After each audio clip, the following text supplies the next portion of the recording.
Well, hi, everybody. I'm reading our discussion boards and enjoying the discussion, but there's a concept coming that we're dealing with that I felt I might be able to help you with, um, and that's the issue of this ambiguous communication. We all deal with that in our work environment. We deal with that sometimes in our home environment. The ability to ask good questions and clarify assignments or expectations is a tremendous way to improve communication. And even if you're dealing with a person who is a mediocre to poor communicator, often by asking good questions and doing so respectfully can save you a lot of aggravation. Uh, and when you're dealing with a supervisor, this is a process of leading up. What leading up is a process of giving your leader additional information, sometimes by asking questions or leading them to make the right decision. Sometimes it's in the form of, hey, boss, were you aware of that? And sometimes they're not. And when they know that you're the type of person that doesn't play the I got a secret game and you're honestly sharing information with them to help them, they will share information with you. I've had bosses come in and uh, give me a new tasking, and I'll simply ask, okay, when's this due? This is due this particular time frame. Okay, well, we have this, and this to do. Would you like me to set A, B, and C aside to do this, or can this wait until we get A, B, and C done? Sometimes it was, no, this is priority, this is critical, we had this come down from higher headquarters, we've got to take care of this that I've just handed you, we've got to take care of that first. A, B, and C can wait. If you have any problems, let me know. I will make the appropriate notifications so that you don't get your tail in a wringer. So I had my boss on my side, which was crucial. Um,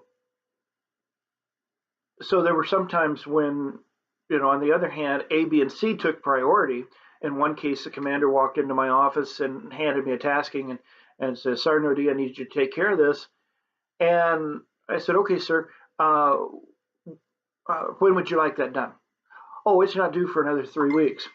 Well, I was right in the middle of end of year spend out. So I set that on the pile. We got end of year done. And then I engaged that other project. Everybody was happy. If I had not asked the question, I would have fallen into the trap that we often fall into when we're on the command staff, that the boss walks in and says something, it's do it now.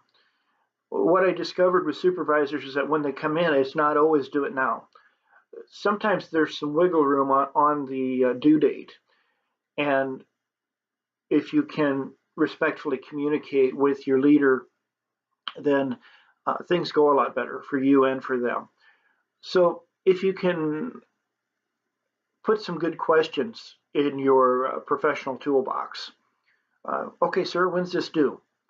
Sir, are you aware that we're working these things and we're maxed out?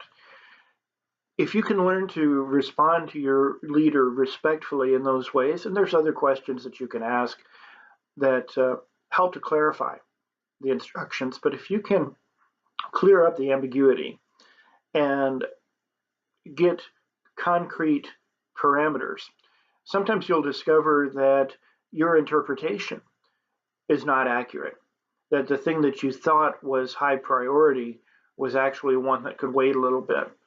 Or the things that you were doing could be slid to somebody else. I remember one time my boss walking in and saying, hey, I need you to do this. I said, okay, be glad to.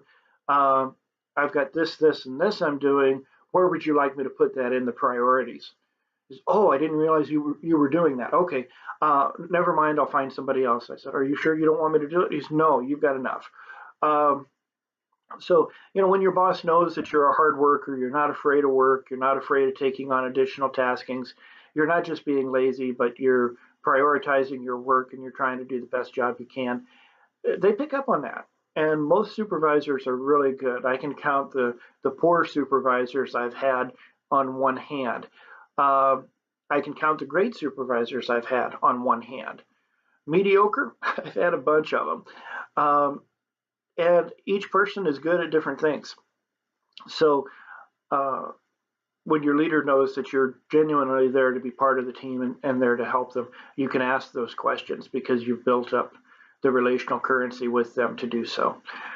So that's a brief primer on leading up and how it can help you, but clarify those responsibilities, and everybody will be in much better shape. We'll talk more about it on the discussion board. Let me know if you have any more questions, or you can just get on Google and type in leading up, and there's a great amount of good information on there. I may post some links on it. Let me know if you have any questions, but I'll sign off for now. So long.